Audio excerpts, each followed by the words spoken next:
नमस्कार दोस्तों। 2027 में होने वाले विधानसभा चुनाव में अभी करीब 1.5 साल का समय है, लेकिन पश्चिमी उत्तर प्रदेश की कुछ विधानसभा सीटें ऐसी है जिन पे अभी से राजनीतिक समीकरणों की गुना भाग में लोग लग गए हैं। और ऐसी ही विधानसभा सीट है मेरठ जनपद की सरधना विधानसभा सीट। सरधना विधानसभा सीट में 2027 में किन मुद्दों का प्रभाव रहेगा, कौन सी समस्या ऐसी है सरदाना विधानसभा क्षेत्र की जिनका निदान जरूरी है। और चूंकि 2 बार के विधायक संगीत सोम इस बार भी 2027 के विधानसभा चुनाव में सरधना विधानसभा सीट से भारतीय जनता पार्टी के मजबूत प्रत्याशी माने जा रहे हैं, लेकिन इस बीच चर्चा शुरू हो गई है कुछ और नामों की भी। इनमें से एक बड़ा नाम है पूर्व सांसद विजयपाल सिंह तोमर जी के बेटे कृष्ण तोमर जी। तो कृष्ण तोमर जी आज हमारे साथ मौजूद हैं। सरदाना विधानसभा क्षेत्र में 2027 को लेकर क्या समीकरण बनेंगे और भाजपा के टिकट पे उनकी दावेदारी कितनी मजबूत है, क्योंकि विजयपाल तोमर जी आज उड़ीसा जैसे बड़े प्रांत के प्रभारी भी है भारतीय जनता पार्टी के। तो क्या उनके बेटे की दावेदारी मजबूत मानी जाएगी सरदाना विधानसभा क्षेत्र में? इन्हीं सब मुद्दों पे हम कृष्ण तोमर जी से चर्चा करेंगे। तो कृष्ण भाई, सबसे पहले तो चूंकि आपकी पहचान आज तक एमपी साहब के बेटे के तौर पे ही ज़्यादा है, लंबा राजनीतिक अनुभव उनका है, लेकिन कृष्ण तोमर जी के बारे में ज़्यादातर लोग नहीं जानते। तो आपके कैरियर के बारे में थोड़ा सा बताएं। देखिए, मैंने पहले बीटेक किया है, उसके बाद एमबीए किया है और उसके बाद कैंपस इंटरव्यू के थ्रू हमारा एचसीएल टेक्नोलॉजीज जैसी मल्टीनेशनल कंपनीज़ में सिलेक्शन हुआ। और उसके बाद आप सब लोगों के आशीर्वाद से और बड़ों के आशीर्वाद से फिर मैं एचपी जैसी कंपनी, बड़ी मल्टीनेशनल कंपनी में चला गया और एक बड़ी पोजीशन में हेड करता हूँ वहाँ पे। और इसके लिए तो मैं हमारे जितने भी बड़े हैं, चाहे बुज़ुर्ग हैं, यहाँ तक कि जो सरदने की भी जनता है और हमारे यहाँ के भी जितने लोग हैं, उन सब का मुझे आशीर्वाद हमें मिलता रहा, हमारे परिवार को। उन्हीं संस्कारों की वजह से हैं जो अब आज हम यहाँ तक पहुँचे हैं। अभी इररिस्पेक्टिव हम इस पे ना जाएं कि पॉलिटिकली मेरे पिताजी क्या हैं क्या नहीं है, मैं हूँ या मेरा जो छोटा भाई है वो भी एक बड़ी मल्टीनेशनल कंपनी में बड़े ओहदे पे काम करता है। तो क्षेत्र में आप अभी समस्या क्या क्या मानते हैं सरदाना विधानसभा क्षेत्र में, और आप अगर पार्टी आपको मौका देती है तो ऐसे कौन कौन से मुद्दे हैं जिन्हें लेकर जनता के बीच में जाएंगे? विकास का मुद्दा है सबसे बड़ा। और हमारे पिताजी की राजनीति 50 साल से ज़्यादा उन्हें राजनीति में हो गए। विकास किया है, विकास करेंगे। और मुझे लगता है जो मुख्य मुद्दे हैं उसमें से एक रोज़गार का, एम्प्लॉयमेंट का। मैं देखता हूँ बहुत लड़के मेरे पास आते हैं, हमने वहाँ इसलिए रोज़गार मेले भी लगवाए जिसमें कई हज़ार लड़कों का सिलेक्शन भी हुआ। पर मुझे लगता है कि क्योंकि पॉपुलेशन इतनी ज़्यादा है और अनएम्प्लॉयमेंट इतनी ज़्यादा है, इस तरह के इनिशिएटिव्स और बहुत सारे लेने की ज़रूरत है। चाहे वो एम्प्लॉयमेंट का मुद्दा हो, चाहे एजुकेशन हो, चाहे हेल्थ हो, चाहे इंफ्रास्ट्रक्चर हो और करप्शन हो। मुझे लगता है ये मेन मुद्दे हैं और ये सभी के हैं, यहीं सरदने के नहीं है। ये हमारे देश की जो संरचना है, क्योंकि डेमोक्रेटिक सेटअप की वजह से सभी जगह आपको ये मुद्दे मिलेंगे ही। और देश के भी मुझे लगता है मुख्य मुद्दे यही हैं, चाहे वो देश के हों, प्रदेश के हों, जिले के हों, गाँव के हों, ये मुख्य मुद्दे हैं। तो सरदाना विधानसभा क्षेत्र में जैसा आपने बताया कि भाई आपने रोजगार मेले भी लगवाए हैं, भविष्य में आपकी योजनाएं क्या रहेंगी? देखिए, हमारे यही है कि हमारा सब लोगों की आशीर्वाद से हम इस जगह हैं जहाँ पे हम लोगों की ज़्यादा से ज़्यादा मदद कर पाएँ। और ये तो एक रोज़गार मेला तो एक माध्यम है, उसके अलावा भी हम कोशिश करते हैं कि अपने जितने भी हमारा सामर्थ्य है उसके हिसाब से और कंपनीज़ जहाँ जहाँ उन्हें आइडेंटिफाई करें कि कहाँ कहाँ पे जिस तरह की क्वालिफ़िकेशन हमारे यहाँ बच्चों की है, उस हिसाब से उन कंपनियों को वहाँ लाया जाए और ज़्यादा से ज़्यादा बच्चों को रोज़गार दिलाया जाए। अच्छा, पिछले कुछ सालों में एक मुद्दा बड़ा अ, चर्चित रहा है और ख़ास तौर पर राजपूत और गुर्जर समाज के बीच में कई बार टकराव का विषय भी बना है, सम्राट मीर भोज को लेके। क्या कहना चाहेंगे और आपकी इस मुद्दे पर सोच क्या है? नहीं, हमारी सोच बिल्कुल क्लियर है। ये समाज में दो जातियों को बस लड़वाने का है, वोट बैंक की राजनीति है और कुछ भी नहीं। भाई सब एक जगह से निकले हुए हैं, सब एक दूसरे के पूरक हैं। एक के बगैर दूसरा इनकम्प्लीट है, दूसरे के बगैर दूसरा इनकम्प्लीट है। तो ये सामाजिक संरचना हमारी ऐसी है कि हम एक दूसरे के बगैर इस समाज में हम सर्वाइव नहीं कर सकते। तो सभी, चाहे वो राजपूत हों या गुजर हों, चाहे जाट हों या कोई भी हो, मैं उन्हें नहीं मानता, मैं तो मानता हूँ सब एक ही हैं। सभी हिंदुत्व को फॉलो करते हैं और सभी का उद्देश्य होना चाहिए कि समाज का विकास कैसे हो। 2022 के विधानसभा चुनाव हुए तो बड़े अंतर से भारतीय जनता पार्टी को सरधना विधानसभा क्षेत्र में हार का सामना करना पड़ा, जबकि भारतीय जनता पार्टी की सबसे मजबूत विधानसभा सीटों में सरधना की गिनती होती है। 2024 के लोकसभा चुनाव में एक बार फिर से अंतर तो बहुत मामूली रहा, लेकिन जिस हिसाब से वोट भारतीय जनता पार्टी के खाते में आनी चाहिए थी, नहीं आई। तो अब 2027 में पार्टी का सफर आप विधानसभा सरधना में कितना आसान या मुश्किल मान रहे हैं? नहीं, इसमें तो मुझे कोई संशय है ही नहीं कि ये भारतीय जनता पार्टी की शुरू से ही सबसे मजबूत सीटों में से एक रही है और भारतीय जनता पार्टी से जो भी कैंडिडेट खड़ा होगा भारी मतों से जीतेगा, बशर्ते कि इस तरह के मुद्दे जो हैं, ज्वलंत मुद्दे जो यहाँ सरधना विधानसभा के हैं, उनको सही तरीके से उठाएं। अगर 2022 की आप बात करेंगे तो हाँ, थोड़ा अनफॉर्चुनेट रहा, हमें जीतना चाहिए था। उसके बाद पार्टी ने उस पर विचार किया, अपनी रणनीति बदली और तो हमने लोकसभा में बहुत अच्छा परफॉर्म किया उस हिसाब से। और मुझे पूरा यकीन है कि वो जिस तरह की चीज़ें हुई 2024 में, उसका लोगों ने वोटों से जवाब दिया और आगे और बहुत बेहतर प्रदर्शन करेगी भारतीय जनता पार्टी, इसमें कोई मुझे डाउट नहीं है। 2024 के लोकसभा चुनाव में जो कुछ हुआ मुजफ्फरनगर लोकसभा क्षेत्र में, खासतौर पे राजपूत समाज की जो महापंचायत हुई, सरधना विधानसभा क्षेत्र में खेड़ा में आखिरी महापंचायत हुई जिसमें बीजेपी को हराने का ऐलान कर दिया गया।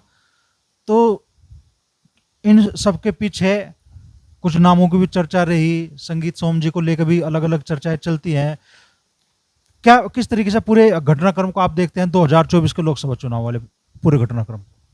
नहीं, उससे क्या फ़र्क पड़ा? देखिए, वोट है, अब तो आप वोट कैलकुलेट कर सकते हैं। आप सरधना विधानसभा की जितने भी ठाकुरों के गांव हैं उनकी वोट उठा के देखिए। हमारे जो भारतीय जनता पार्टी के कैंडिडेट थे माननीय संजीव बालियान जी, आप देखिए वो भारी मतों से जीत के गए हैं लगभग सभी गांवों से। वो ठीक है, कुछ लोगों की नाराज़गी हो सकती है किसी वजह से। अब वही लोग जाके अगर सब जगह महापंचायत करें, आज की डेट में देखिए अवेयरनेस पब्लिक के बीच में बहुत ज़्यादा है।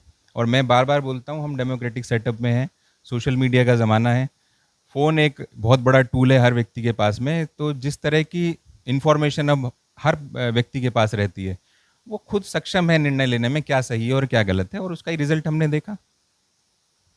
2024 के लोकसभा चुनाव से ठीक पहले एक बड़ा घटनाक्रम हुआ।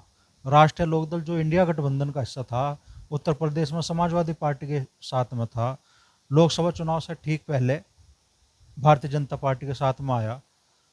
और 2027 के विधानसभा चुनाव में राष्ट्रीय लोकदल, संभावना तो यही है कि इसी गठबंधन का हिस्सा रहेगा। तो राष्ट्रीय लोकदल के इस गठबंधन में आने से एनडीए को कितनी मजबूती मिली है, खासतौर पर वेस्ट यूपी में? चूंकि कुछ सवाल बीच में उठाए गए ऐसे और कहा कि भाई राष्ट्रीय लोकदल के आने से फायदे की बजाय नुकसान ही हुआ है, तो आपकी अपनी राय क्या है?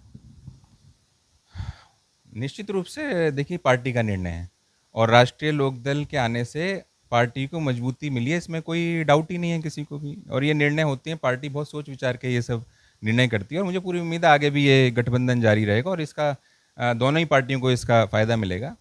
चौधरी साहब, मेरे पिताजी ने उनके साथ बहुत नज़दीक से काम किया, तो हमारे तो उनके साथ में खैर देखिए बहुत ही मतलब संबंध रहे, आंतरिक संबंध रहे हैं, बहुत नज़दीकी संबंध रहे हैं मेरे फादर के उनसे। तो हमारा तो वैसे भी हम उनका तो चौधरी साहब का बहुत सम्मान करते हैं। तो मुझे पूरी उम्मीद है जिस तरह से चौधरी साहब ने जो अपने काम किया आज तक, उनकी पार्टी काम कर सर्वाइव कर रही है और इस बार बहुत अच्छा परफॉर्म भी किया। मुझे पूरा यकीन है कि दोनों पार्टियों को इसका फ़ायदा मिलेगा। सरधना विधानसभा क्षेत्र को लेकर संगीत सोम मजबूत चेहरा माने जाते हैं। सरधना विधानसभा क्षेत्र में 2 बार के विधायक भी रहे, हालांकि 2022 में उन्हें हार का सामना करना पड़ा। और संगीत सोम के मुकाबले में एक तरह से लोगों के मन में एक छवि लगभग क्लियरिटी है कि भाई संगीत सोम बनाम अतुल प्रधान सरधना का चुनाव होगा, ऐसे में कृष्ण तोमर जी की दावेदारी सरधना विधानसभा क्षेत्र में भारतीय जनता पार्टी के टिकट पे कितनी मजबूत है?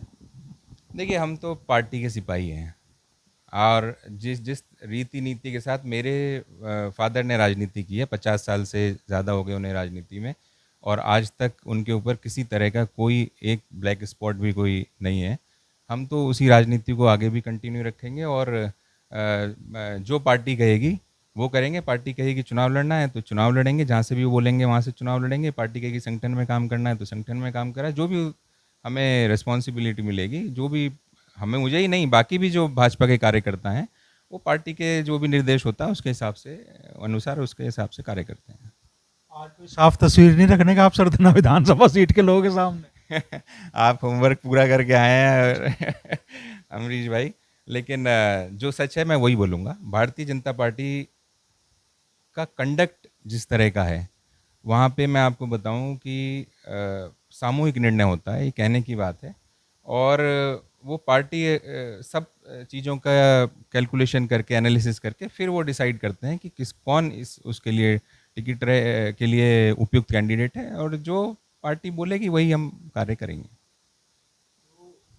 चूंकि 50 साल से भी ज़्यादा का सक्रिय राजनीति का जीवन आप बता रहे हैं सांसद साहब का, विजयपाल तोमर जी का, तो उनका बेटा होने के नाते क्या उस जो पारिवारिक विरासत आपकी है, लोगों के साथ आपके संबंध है, जाहिर सी बात है क्षेत्र में भी आपका आना जाना है, तो उस राजनीतिक विरासत को जिंदा करने की इच्छा आपकी है कभी इस चुनाव के माध्यम से?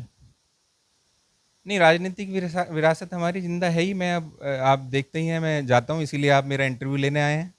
और चाहे ख़ास तौर से सुख दुख में मुझे लगता है हमें ये संबंध बना के रखने चाहिए। और सरधना विधानसभा की जब आप बात करते हैं, देखिए हमारा बहुत मतलब ये बड़ा संवेदनशील मैटर होता है हमारे लिए, और माँ हमारे मतलब लोगों के साथ बहुत नज़दीकी संबंध हैं, कई कई पीढ़ियों से संबंध हैं। मतलब आप ये मान के चलिए कि घर घर में हमारे संबंध हैं, वैसे भी हैं, रिलेशनशिप में भी हैं, और वैसे भी बहुत मतलब आप इसके लिए तो मैं मतलब, क्योंकि मेरे फादर हैं इसलिए नहीं, पर 2-2 3-3 पीढ़ियों से अगर आपके संबंध इस तरह से कंटिन्यू रहते हैं, तो इससे आप ये समझ सकते हैं किस तरह के संस्कारों से को हम बिलोंग करते हैं और किस किस तरह के संस्कारों को हम फॉलो करते हैं। सवाल उठता है सरधना विधानसभा क्षेत्र के आज के राजनीतिक माहौल को लेकर। सरधना विधानसभा क्षेत्र में हम देख रहे हैं कि चाहे पक्ष हो चाहे विपक्ष हो, दोनों तरफ से एग्रेसिव पॉलिटिक्स हो रही है। आज तक मान लो फिलहाल हम मानेंगे संगीत सोम जी हो या अतुल प्रधान हो, एक एग्रेसिव तरीके से वो राजनीतिक कर रहे हैं सरधना विधानसभा क्षेत्र में। तो क्षेत्र में आप किस तरह की राजनीति लेके लोगों के बीच में जाने की तैयारी कर रहे हैं? मुझे बिल्कुल लाग लपेट के साथ बात करने की, मतलब बिल्कुल स्ट्रेट फॉरवर्ड बात करने की आदत है अमरीश जी। हमने पहले भी विकास की ही राजनीति करी है, आज भी वही करेंगे और आगे भी वही करेंगे, बहुत क्लियर है। और जहाँ तक सरधना विधानसभा की क्षेत्र की बात है, वहाँ पे सभी वर्गों को आपको साथ लेके चलना पड़ेगा। भारतीय जनता पार्टी का कैंडिडेट जीतता है, खाली ऐसा नहीं है कि खाली एक ही बिरादरी से आप जीतेंगे। वहाँ का समीकरण ऐसे हैं, उसके ही नहीं सभी के। मैं बार बार इस चीज़ को कहता हूँ कि सामाजिक ताना बाना हमारा ऐसा है कि आपको सबको साथ लेके चलना ही पड़ेगा, उसके बगैर आप नहीं कहीं पे भी जीत सकते हैं। अगर आप ये सोचें कि आप किसी एक विशेष वर्ग को साथ लेके जाएंगे और उससे आप चुनावी अपनी रणनीति में पार पाएंगे, ऐसा नहीं है। आपको सबको साथ लेना पड़ेगा, आप किसी में भेदभाव नहीं कर सकते हैं, चाहे यहाँ सैनी हो, चाहे गुर्जर हो, चाहे और हो, सब भाई हैं सब। जैसे अभी आपने मीर भोज के मुद्दे का जिक्र किया, मैंने जो जवाब दिया मेरा इस पे भी वही जवाब है। निश्चित रूप से, क्योंकि हम राजपूत हैं, मेरे फादर यहाँ से विधायक भी रह चुके हैं, तो आपका इसलिए शायद ये सवाल आपका उस तरफ आप इंगित करना चाह रहे हैं। पर मैं बहुत क्लियरली आपको बता रहा हूँ कि लोग भी आपको लगता है, और सोशल मीडिया से लगता है देख के कि जैसा दिख रहा है वैसा होता नहीं है। फाइनली वही जीतता है जो काम करता है, ये तय है, इसमें हमें कोई डाउट नहीं है। तो चुनाव में तो 1.5 साल है, बहुत सारे मुद्दे आएंगे जाएंगे, राजनीतिक परिस्थितियाँ हर दिन बदलती हैं, 1.5 साल में क्या क्या बड़े घटनाक्रम होंगे अभी तो कहना मुश्किल है। लेकिन सरधना विधानसभा क्षेत्र में 1.5 साल पहले से ही राजनीतिक माहौल गरमाना शुरू हो गया है। और लोग तो मानते हैं, चूंकि एमपी साहब विजयपाल तोमर जी उड़ीसा जैसे स्टेट के भारतीय जनता पार्टी के प्रभारी हैं, और उन्हीं के नेतृत्व में पार्टी ने चुनाव लड़ा, चुनाव जीता भी। आज उड़ीसा में बीजेपी की सरकार है। तो बहुत लोग कहते हैं भाई कृष्ण तोमर जी की दावेदारी बहुत मजबूत है सरधना विधानसभा क्षेत्र से। हालांकि कृष्ण तोमर जी पूरा फैसला पार्टी पर छोड़ रहे हैं, और सरधना विधानसभा क्षेत्र में जिस तरह की राजनीति चल रही है, एग्रेसिव दोनों तरफ से, कृष्ण तोमर जी कह रहे हैं कि वे सामाजिक सामंजस्य बिठा के सभी वर्गों को साथ लेकर चलने की कोशिश करेंगे, एक नई तरह की राजनीति सरधना विधानसभा क्षेत्र के लोगों तक ले जाने की कोशिश करेंगे।